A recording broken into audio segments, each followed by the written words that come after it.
When I was 7, my father brought home a beautiful lady who gave me a mango. That day, my mother watched me happily eating the mango while she signed her name on the divorce papers. After that, she jumped off the roof of our building. From then on, mangoes became the nightmare of my life. So on my wedding day, I told my husband, Alan Holt, if you ever want a divorce, just give me a mango. Alan pulled me into his arms. Quiet. From then on, mangoes became off limits for him too. On Christmas Eve of our 5th year of marriage, Alan's childhood sweetheart, Larissa Fenimore, left a mango on his desk at the office. The very same day, Alan announced he was cutting ties with Larissa and fired her from the company. That day, I truly believed he was the man I was meant to be with. Half a year later, I flew back from overseas, having just closed a partnership deal worth about $200 million.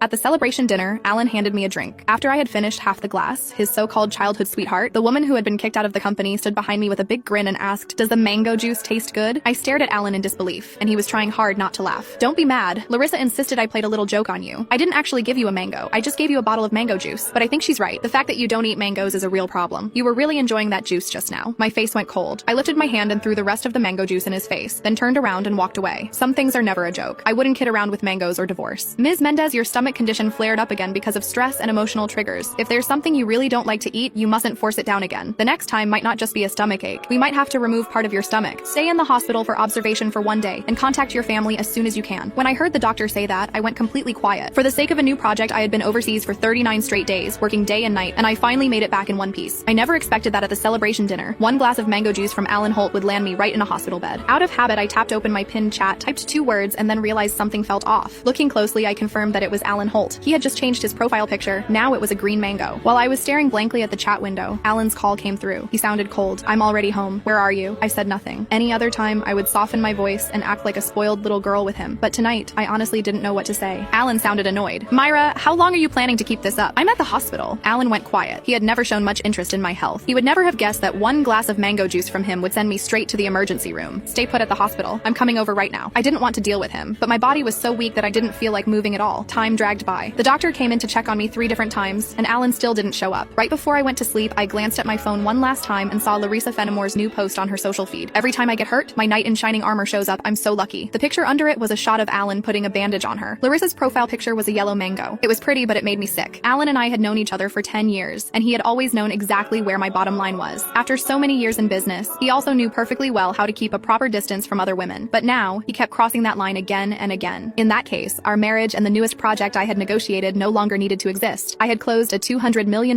deal in West Arkan that could have changed the company's future, but at that moment, it didn't matter anymore. When I woke up the next morning, Alan hadn't sent a single message or made a single call. I wasn't even angry. After the follow-up check confirmed I was fine, I went straight home to a 5,300 square foot luxury villa that Alan and I had bought the previous year. 7 years ago, when we graduated, we squeezed into a basement room